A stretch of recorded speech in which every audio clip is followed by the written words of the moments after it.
দেবযানীর খাই খাই হেসেলে আপনাদের সকলকে স্বাগত জানাই। কেমন আছেন সবাই? আজ আমি নিয়ে চলে এসেছি শোল মাছের রেসিপি, শোল আলুর যুগলবন্দি। চলুন তাহলে এটা বানাতে কি করতে হবে দেখি। প্রথমেই আমি এখানে কয়েকটা মশলা দেব, যেমন গোটা জিরে 1 চা চামচ, আর দেব গোটা ধনে 1 চা চামচ, আর এখানে দিচ্ছি 2টো শুকনো লঙ্কা আর আদার 1 ইঞ্চির মতো আদাকে টুকরো করে নিয়েছি, সেগুলো দিলাম। আর আমি গরম জলে এটাকে আমি ভিজতে দেব 10 মিনিট। তারপর এরকম একটা মিডিয়াম সাইজের পেঁয়াজকে নিয়ে দুভাগ করে 1 ভাগ আমি দেব বেটে নেব, আর 1 ভাগ আমি কুচি করে নেব, সেটা আমি ভাজবো। এইভাবে পেঁয়াজগুলোকে আমি কেটে নেব, ঠিক এইভাবেই কাটাটা হবে। একটু মিহি করে যেটা কাটবো সেটা আমি ভাজবো, আর যেটাকে একটু বড় বড় করে কাটবো সেটাকে আমি বেটে নেব। পেঁয়াজটা কাটতে কাটতে আপনাদেরকে একটা কথা মনে করিয়ে দিই, যারা আমার চ্যানেলে নতুন তারা অবশ্যই আমার চ্যানেলটিকে সাবস্ক্রাইব করে পাশে থাকুন। অবশ্যই পাশে থাকা বেল আইকনটি প্রেস করে দিন, তাহলে যখনই আমি নতুন ভিডিও আপলোড করব সবার আগে আপনার কাছে নোটিফিকেশানটি পৌঁছে যাবে, আর আপনিও দেখতে পারবেন আমার চ্যানেলের নতুন নতুন রান্নাগুলি। এইবার আমি বড় বড় করে যে পেঁয়াজগুলো কেটেছি সেগুলো আমি দিয়ে দিলাম মিক্সারের মধ্যে। এবার আমি 2 কোয়া রসুন আমি এতে দিলাম, আর দেব 2টো কাঁচা লঙ্কা। এখানে ঝালের পরিমাণটা আপনারা যদি বেশি চান তাহলে বেশি কাঁচা লঙ্কা দেবেন, আর যেটা আগে থেকে ভিজিয়ে রেখেছিলাম সেটা এবার দিয়ে দেব। দিয়ে আমি এটাকে একটা ভালো করে পেস্ট বানিয়ে নেব। শোল মাছ যেহেতু এখানে, তাই তো শোল মাছ রাখাই আছে। এটাকে আমি ভালো করে পরিষ্কার করে ধুয়ে নিয়েছি, আর এতে আমি দিয়ে দিচ্ছি 1/2 টিস্পুন হলুদ গুঁড়ো আর স্বাদ মতো নুন, আর আমি দিয়ে দেব সর্ষের তেল। সর্ষের তেল 1 টিস্পুন দেব। সর্ষের তেলটা এখানে ব্যবহার করার কারণ হচ্ছে মাছটা অনেক সময় তেলে দিলে ফাটে, কিন্তু তেল মাখিয়ে রাখলে মাছটা কিন্তু আর তেলে দিলে ফাটবে না। এই ছোট ছোট টিপসগুলো আমি রান্না করতে করতেই বলে দেব, সেগুলো কিন্তু মাথায় রাখতে হবে। এইবার আমি কড়াইতে দিয়ে দিচ্ছি 4 টেবিল চামচ সর্ষের তেল। তেলটা গরম হলে এতে একটু আমি নুন দিয়ে দেব। অনেক সময় মাছ কড়াইতে জড়িয়ে যাওয়ার সম্ভাবনা থাকে, তাই আমি অল্প একদম একটু নুন দিয়ে দিলাম। নুনটা দিয়ে তেলটা গরম হলেই আমি মাছগুলো আস্তে আস্তে ছেড়ে দেব। মাছগুলো তো এইভাবে আমরা ভেজেই নেব। শোল মাছ কিন্তু খুব কড়া করে ভাজা হবে না, তার কারণ হচ্ছে যেহেতু এটা আমি একটা গ্রেভি বানাবো আলু দিয়ে, তাই শোল মাছ কিন্তু খুব বেশি ভাজা হবে না। জাস্ট এক পিঠটা হালকা কালার এলেই, ব্রাউন হলেই আমি উল্টে দেব। দেখুন এই রকম হালকা ব্রাউন হয়েছে, আমি এরকম উল্টে দিচ্ছি। জাস্ট এক পিঠটা হালকা হবে কালার, তখন আমি এটাকে তুলে নেব। এই সময় গ্যাসের ফ্লেমটাকে কিন্তু জোরেই রাখতে হবে। দেখুন অলরেডি আমার মাছ ভাজা হয়েও গেল। এইবার আমি আস্তে আস্তে মাছগুলোকে তুলে নিচ্ছি, আর আর যে লেজা আর মুড়োটা ছিল সেটাকেও এবার দিয়ে ভেজে নেব। খুব বেশি না ভাজলে কি হয়, মাছের মধ্যে যে গ্রেভি পার্টটা সেটা মানে অ্যাবজর্ব করতে অনেকটা টাইম লাগে, মাছগুলো শক্ত হয়ে যায়, সেই কারণেই খুব হালকা করে ভাজতে হয়। এরপরে আমি এগুলোকেও ভেজে নেব। খুব তাড়াতাড়ি এগুলো ভাজাও হয়ে যাবে, খুব বেশি সময় লাগে না শোল মাছ ভাজতে। আমার অলরেডি এক পিঠটা হয়েও গেছে, আমি উল্টে দিচ্ছি। আর এক পিঠটা ভালো করে হলেই একদম রেডি শোল মাছ ভাজা।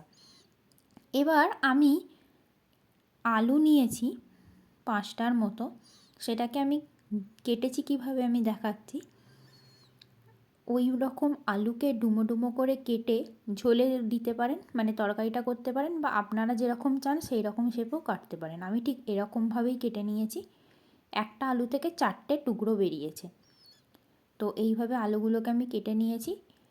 আপনারা চাইলে সরু সরু করে লম্বা করেও দিতে পারেন, যার যেরকম চয়েস।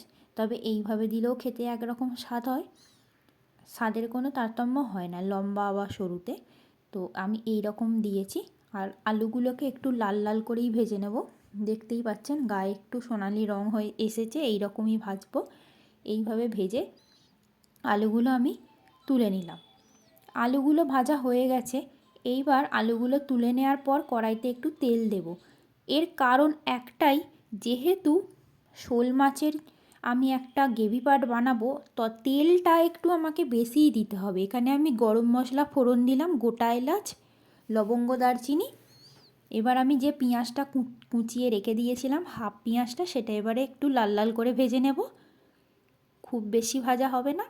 তারপরে আমি ঠিক পেঁয়াজের সাইজেরই একটা টমেটোকে কুচিয়ে নিয়েছি, সেটা এবার আমি এতে দিয়ে দেব। এই সময় গ্যাসের ফ্লেমটাকে অবশ্যই একটু মিডিয়াম করে রাখা উচিত, কারণ না হলে এটা পেঁয়াজটা পুড়ে যাওয়ার চান্সেস থাকে। তো এই সময় গ্যাসের ফ্লেমটাকে একটু মিডিয়াম করে রেখে পেঁয়াজটা ভেজে নিয়ে তারপর টমেটোটা দিয়ে দিতে হবে। দেখুন আমার অলরেডি পেঁয়াজ ভাজা হয়েও গেছে, পেঁয়াজের কালারটা একদম চেঞ্জ। এই স্টেজে আমি এবার দিয়ে দেব টমেটো কুচিগুলো।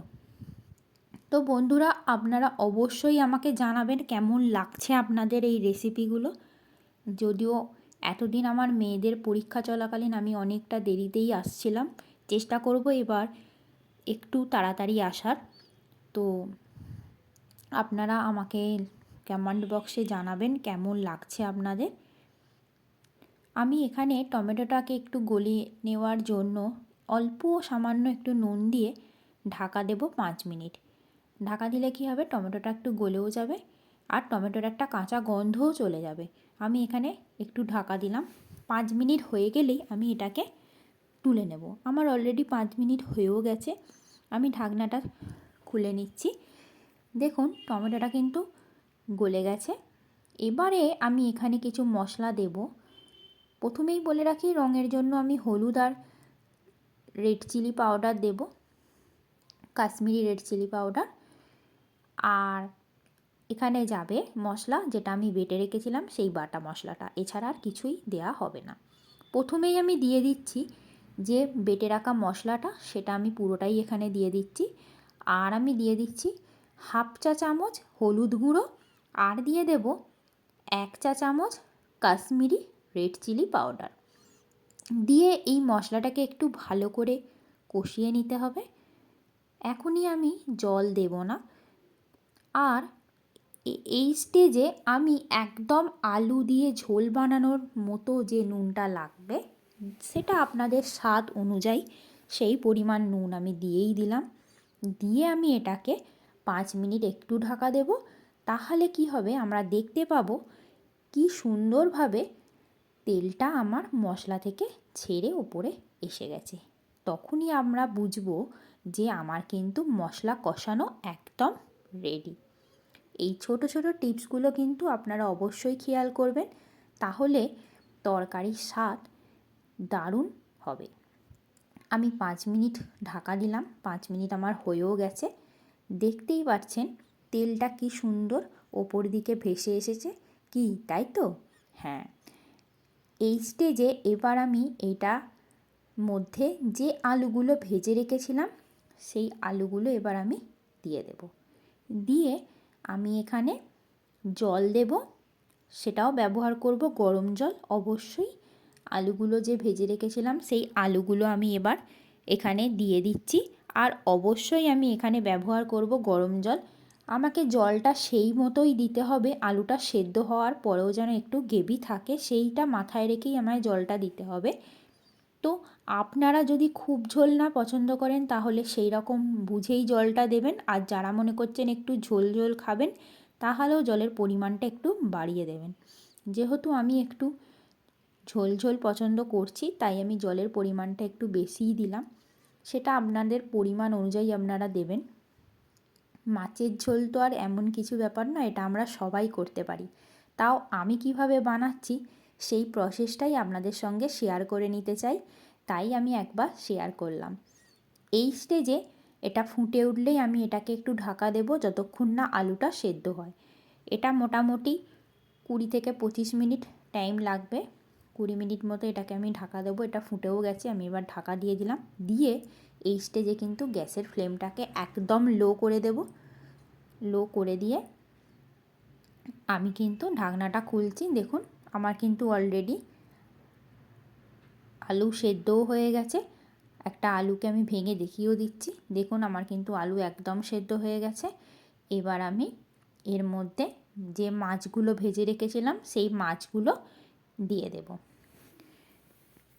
মাছগুলো দিয়ে একদম রেডি আমার শোল আলুর যুগলবন্দি।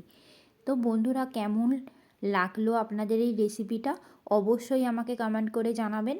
আর অবশ্যই রেসিপিটা একবার ট্রাই করার অনুরোধ রইল। তাহলে আপনারা যদি জানান কেমন হলো আপনাদের রেসিপিটা, আমারও জেনে ভালো লাগবে আর রান্না করার ইচ্ছাটাও আরও ভালো বেড়ে যাবে। তো বন্ধুরা, আপনারা অবশ্যই জানান কেমন হলো এই রেসিপিটা। আর দেবযানীর খাই খাই হেসেল দেখতে হলে নিয়মিত দেখতে থাকুন দেবযানীর খাই খাই হেসেল, পাশে থাকুন দেবযানীর খাই খাই হেসেলের। আমি প্রত্যেক দিনই চেষ্টা করব, কিন্তু প্রত্যেক দিন হয়তো হবে না, তাহলেও আমি চেষ্টা করব খুব ঘন ঘনই রান্না দেওয়ার। আমি কিন্তু এইভাবে সার্ভ করেও দিচ্ছি, দেখতেই পাচ্ছেন। গরম ভাতের সঙ্গে জাস্ট জমে যাবে। দেখে তো যা লোভ লাগছে, তো দারুণ হয়েছে একদম। আর দেরি করা যাচ্ছে না, ঝটপট তাহলে বানিয়ে ফেলুন। আর যদি আপনাদের আর কোনো রেসিপি আমার থেকে জানতে ইচ্ছা হয়, অবশ্যই আমাকে জানাবেন। কোনো রেসিপি যদি জানতে চান। ভালো খান, সুস্থ থাকুন আর দেখতে থাকুন দেবযানীর খাই খাই হেসেল। যারা প্রথম থেকে আমার পাশে আছেন একদম শুরু থেকে, তাদেরকে জানাই অসংখ্য ধন্যবাদ আমার পাশে নিয়মিত থাকার জন্য। আর যারা নতুন চ্যানেলটিকে সাবস্ক্রাইব করেছেন তাদেরকেও অসংখ্য ধন্যবাদ জানাই। আবারও দেখা হবে নতুন একটি রেসিপি নিয়ে। Thank you.